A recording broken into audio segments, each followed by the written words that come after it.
बौद्ध धर्म के अंतर्गत 4 बौद्ध संगीतियाँ हुई थी। तो आज आपको मैं बताने वाला हूँ कि बौद्ध धर्म के अंतर्गत जो चारों बौद्ध संगीतियाँ हुई, वो किसके शासनकाल में हुई और कहाँ पर हुई और उनका अध्यक्ष कौन था? तो इनके क्वेश्चन अक्सर पूछ लिए जाते हैं, तो हम कन्फ्यूज़ रहते हैं इनमें, तो उनको ट्रिक के माध्यम से भी मैं आपको याद कराने की कोशिश करूँगा। तो देखते हैं हम प्रथम बौद्ध संगीति। ठीक, प्रथम बौद्ध संगीति है ना? प्रथम बौद्ध संगीति ये कहाँ पे हुई थी? स्थान था इसका राजगृह और समय था इसका 483 ईस्वी और अध्यक्ष था महाकश्यप। शासनकाल था अजातशत्रु जो हर्यक वंश का राजा था। इसका उद्देश्य था बुद्ध के उपदेशों को दो पीटक को विनय पीटक और सुत पीटक में संकलित किया गया। यही इसका मुख्य उद्देश्य था। ठीक, अगला देखते हैं हम द्वितीय बौद्ध संगीति। द्वितीय बौद्ध संगीति एक का स्थान था वैशाली और ये हुई थी 383 ईस्वी में।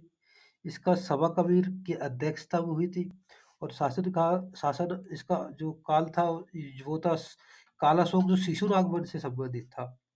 इसका मुख्य उद्देश्य था अनुशासन को लेकर जो मतभेद थे उनका समाधान करना और स्वायत्त और महासांगिक दो भागों में बट गया था उसे जो उसका मतभेद था उन दोनों का उनको समाधान करना ही इसका मुख्य उद्देश्य था। तृतीय बौद्ध संगीति का क्या था? ये हुई थी पाटलिपुत्र में 200 ये कहीं 55 भी दे रखा है कहीं 51 भी दे रखा है ना। चलो इसको 55 ही मान के चलते हैं अपन, तो ज्यादा 55 ही देखा मैंने इसको। अध्यक्ष इसका था मोगलीपुत्र तिस्य और शासन काल था अशोक जो मौर्य वंश का सबको पता ही होगा। इसका उद्देश्य था संघ भेद के विरुद्ध कठोर नियमों का प्रतिपादन करके बौद्ध धर्म को स्वायत्त प्रदान करना और जो अंतिम रूप से इसका जो संपादन किया गया था ये तृतीय जो पीटक था अभिधम्म पीटक में। 3 पीटक हो गए आपको पता होगा, पहला, दूसरा, तीसरा। पहला कौन सा था? विनय पीटक। दूसरा था सुत पीटक और तीसरा हो गया अभिधम्म पीटक। ठीक, और इसके बाद देखते हैं हम चतुर्थ बौद्ध संगीति। चतुर्थ बौद्ध संगीति प्रथम शताब्दी में हुई थी। ठीक, प्रथम शताब्दी में कश्मीर के कुंडल वन में हुई और इसका अध्यक्ष था वो वसुमित्र था। चतुर्थ बौद्ध संगीति थी ऐसी थी जिसमें अध्यक्ष वसुमित्र और इसका उपाध्यक्ष भी हुआ अश्वघोष। ठीक, वसुमित्र और अश्वघोष। ठीक है, शासनकाल था एक कनिष्क जो कुषाण वंश से संबंधित था।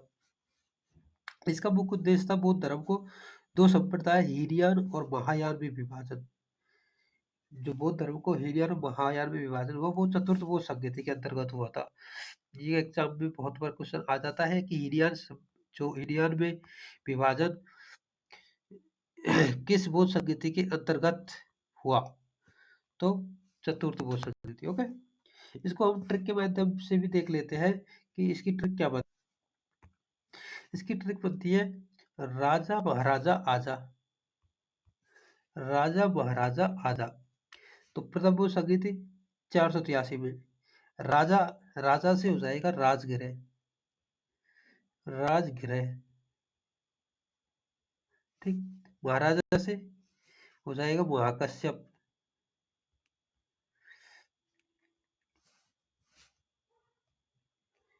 ठीक, महाकश्यप है ना। आजा से हो जाएगा अजात शत्रु। इधर रखा आप दिख रहा होगा ना आपको, तो ये था महाकश्यप। ठीक, और अजात शत्रु के समय राजा महाराजा आजा 2-3 बार आप पढ़ो इसको तो आपको वैसे बहुत जल्दी याद हो जाएगा। ये वैश्य सबका काल है। वैश्य से वैशाली, सबका से सावकावी और काल अशोक। पटाव मतासिक, पटाव से हो जाएगा पाटलिपुत्र, मत से हो जाएगा मोगलीपुत्तिस और आसिक से अशोक। कुंवर जी कंगाल है। कु से हो जाएगा, सॉरी, कुंवर से हो जाएगा कुंडलवन, जी से हो जाएगा वसुमित्र जी और कंगाल से हो जाएगा कनिष्क के शासनकाल में। ठीक, तो आप इस तरीके से इसको बहुत इजी वे में याद भी कर सकते हो। तो take care, bye bye, all the best.